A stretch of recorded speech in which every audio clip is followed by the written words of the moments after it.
think this is about Miami Beach commissioners not wanting to follow the law? Miami Beach commissioners slash activists tend to posture against Tallahassee for political reasons that aren't always in the best interest of any community. I think the more important message here is I speak on behalf of the supermajority Republican Party in the state of Florida, and I want to send a message to my LGBTQ community, not just here but everywhere. You are seen, you are heard, you are loved, and you are respected. This sensationalism, this manufactured outrage dishonors everyone. This is a simple public safety issue, and it's also about Miami Beach never thinking that they have to follow the rules, just like everyone else. So when you say the state, you're talking about bipartisan support for public safety laws.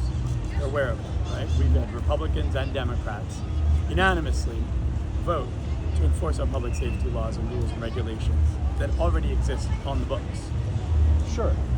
In his view about safety, that it was about ideology and politics.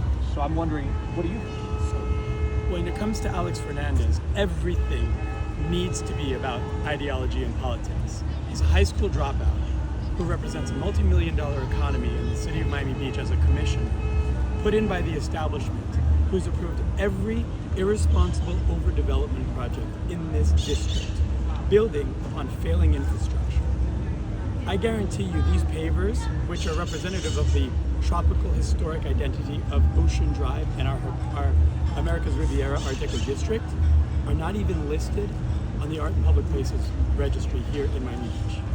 I think that's a question you should also be asking the Democrat senators who voted for the same legislation. We have an openly gay black senator named Chevron Jones who supported this entirely. I mean, obviously, the law is not about what the activists are trying to turn it into. It's about public safety. It's about uniform standards. We can't do for some and not for others. I have Alzheimer victims. I have rape victims. I have Israel and the Jewish people. I have a lot of groups that want representation. We've got dedicated areas for that. We have a whole Art and Public Places program here. We've got Pride Park here in Miami Beach, which is a $10 million taxpayer-funded initiative. They're turning this into something that it's not. And it's a disservice to my LGBTQ communities that are struggling. This is no service to my kids. What are these commissioners doing for them? What would your message be? My message is less political theater. Let's have leadership really do the work. If you want to be an inclusive city, let's keep people in their homes. Let's keep the streets safe. Let's get homeless the real help and support that they need. They're suffering from mental wellness and substance abuse issues. We've got programs. They put in local resolutions, again, not following state rules, to protect private contracts. There's always an angle when it comes to Miami Beach politicians. I live here. I've been here for a very long time, and I recognize a lot of the faces in the crowd.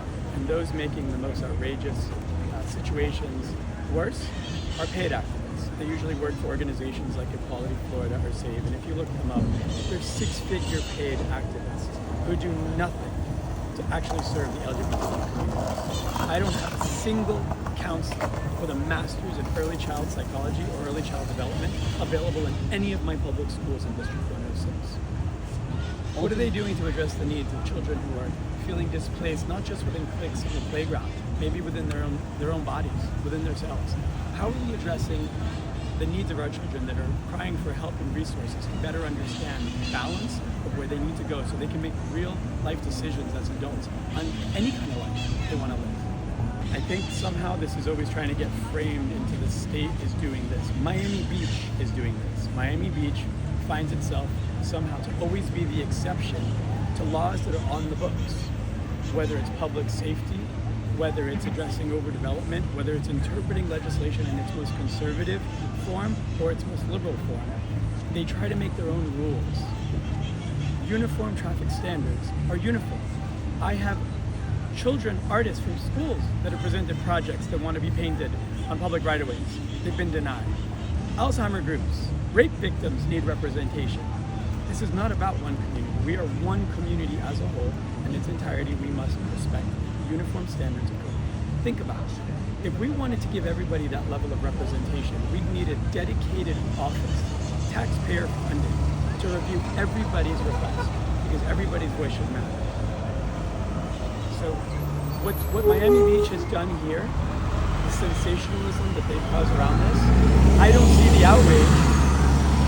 I don't see the same level of outrage while our first responders, our firefighters in the fire station have been wet vacuuming human excrement for almost a decade while they decide where it's going to look better in the city to move the fire station or whether they're just going to fix it. Unfortunately, the firefighters that work here don't live here, so they're not their voters. So because they can't vote for them, they don't care about them. But now, you want to pander to the LGBTQ vote, you manufacture outrage and act like you're somehow spearheading the movement to make lives better for LGBTQ. This type of activism does the opposite. This noise is not well received. Broadly, it's not well received. And it does a disservice for people whose voices really need to come forward because there are real struggles. There's actually never been a proper FDOT study of Ocean Drive in the impact of pavers or street closures. There's never been one. These are activists at play when they should be making decisions like impacting your everyday quality of life, keeping you in your home, lowering your property taxes, fighting for funding in our schools, making sure money goes where it's supposed to go. If paint and pavers is what is the subject of today for Miami Beach politicians, I think they should be all voted out of